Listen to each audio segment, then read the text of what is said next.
네, 고난중한 4일차를 맞습니다. 이제 본격적으로, 이제 예수님의 고난이 예정이 돼 있고, 또 내일은 성금요일로, 예수님의 실제 그 십자가의 죽으심이 일어나게 됩니다. 그리고 앞으로 3일간, 또 부활을 준비하는 그런 또 과정을 겪게 될 텐데요. 오늘 말씀을 통해서, 예수님을 깊이 만나고 묵상하는 시간 되기를 바랍니다. 함께 기도로 시작하겠습니다. 하나님 감사합니다.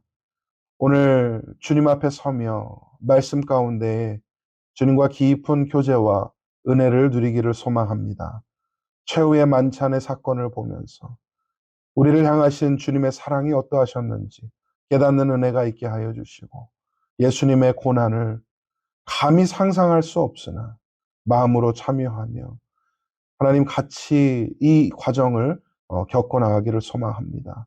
은혜를 허락하여 주시고 주님을 더욱더 깊이 사랑하는 우리 모두 되게 하여 주시옵소서. 예수님 이름으로 기도했습니다. 아멘. 오늘 우리에게 주시는 하나님의 말씀 같이 보겠습니다. 누가복음 22장 17절에서부터 20절까지의 말씀입니다. 우리 함께 한 목소리로 봉독하겠습니다. 시작. 이에 잔을 받으사 감사 기도하시고 이르시되 이것을 갖다가 너희끼리 나누라. 내가 너희에게 이르노니 내가 이제부터 하나님의 나라가 임할 때까지 포도나무에서 난 것을 다시 마시지 아니하리라 하시고, 또 떡을 가져 감사 기도하시고 떼어 그들에게 주시며 이르시되 이것은 너희를 위하여 주는 내 몸이라. 너희가 이를 행하여 나를 기념하라 하시고, 저녁 먹은 후에 잔도 그와 같이 하여 이르시되 이 잔은 내 피로 세우는 새 언약이니 곧 너희를 위하여 붓는 것이라. 아멘. 오늘 여러분과 함께 최후의 만찬이라는 제목으로 하나님 말씀 나누도록 하겠습니다. 예수님께서 제자들과 함께 식사를 하시는데, 이것이 제자들과 나누는 마지막 식사였습니다. 3년을 동거동락하면서 함께 지내온 그 제자들 역시도 이제 곧 다가올 예수님의 죽음을 깨닫지 못하고 있었습니다.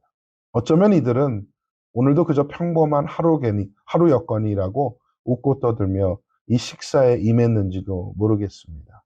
그런데 그 식사 가운데 주님께서 매우 특별한 말씀을 하시는 것이죠. 떡을 떼어주며 이것이 내 몸이다. 잔을 나누시며 이것이 내 피다. 라고 말씀을 합니다. 역사상 첫 성찬이 이루어지는 장면을 우리는 말씀을 통해 목격할 수 있습니다. 예수님께서 떡을 떼시면서 어, 우리를 위해 부서진 예수님의 몸이다라고 말씀하시고, 이것을 너희는 기념하라라고 말씀하셨죠. 앞으로 다가오게 될 이 십자가 고초를 암시하고 있는 것입니다.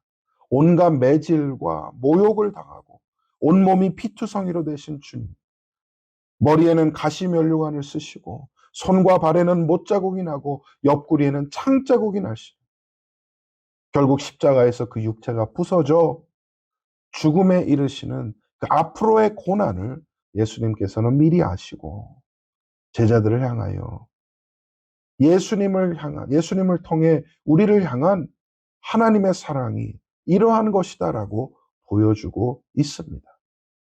또 잔을 나누시면서 이것이 너희를 위하여 부어진 나의 피다라고 말씀을 하세요. 예수님의 피는 평범한 피가 아닙니다. 어린 양의 피값으로 사람의 죄사함을 받는 그 제사의 원칙을 따라서 우리의 죄값을 위해 부어진 귀중한 보혈인 것이죠. 그리고 그 보혈의 공로로 우리의 죄가 씻기워지고 우리가 정결케 된 줄 믿습니다. 상징적으로 잔을 나누면서 우리를 향하신 하나님의 사랑을 다시 한번 확인하게 되는 것이죠. 그래서 떡과 잔을 먹고 나누는 그 일에 있어서 가장 중요한 것은 무엇이냐? 나를 위하여 부서진 예수님의 몸, 나를 위하여 흘리신 그 예수님의 피, 이것을 기억하는 것이 가장 우선적인 일입니다. 그리고 상징적으로 내가 그것을 먹고 마심으로 예수님과 하나됨, 연합됨을 다시 한번 기억하는 것이죠. 주님의 고초와 죽음의 목적은 멀리 있지 않습니다. 나를 위한 희생이요, 나를 위한 구속이요, 나를 위한 사랑인 줄 믿습니다. 우리는 그 사랑에 매일매일 감격하며 그 사랑을 잊지 않고 이제는 다른 이들에게 그 복음과 사랑을 나누는 삶을 살아야 합니다. 예수님의 사랑이 더욱더 깊이 여러분께 다가오는 은혜가 있기를 소망합니다. 이번 주일이 부활주일이잖아요. 우리가 함께 성찬식을 나눌 예정입니다. 습관적으로 그냥 때 되면 하는 거니 절기만 되면 교회에서 예배 시간에 하는 거다라는 생각으로 성찬식에 임하지 않고 오늘 말씀대로 예수님의 살과 예수님의 피를 나누는 그 상징적인 행위로서 다시 한번 예수님의 사랑을 깊이 깨닫고 누리는 그런 은혜가 있기를 소망합니다. 성찬에 참여하는 모든 성도님들에게 이 최후의 만찬에서 이루셨던 예수님의 사랑이 깊이 다가오시기를 주님의 이름으로 축원드립니다. 기도하겠습니다. 하나님, 우리는 주의 사랑을 받을 자격이 없음에도 불구하고 예수님의 몸과 예수님의 피가 우리를 위해 깨어지고 부어진 줄 믿습니다. 이런 사랑을 받았으니 이 사랑에 합당한 삶을 살게 하여 주시고 우리는 복음 전하는 자로서 이 사랑을 만민에게 퍼뜨리며 전할 수 있도록 인도하여 주시옵소서. 성찬을 대하는 우리의 마음과 태도가 달라지게 하여 주시고 예수님을 통해 이루신 그 하나님의 무한하신 사랑을 다시 한번 깨닫고 누리는 은혜를 더하여 주시옵소서. 감사드리오며 예수님 이름으로 기도했습니다. 아멘.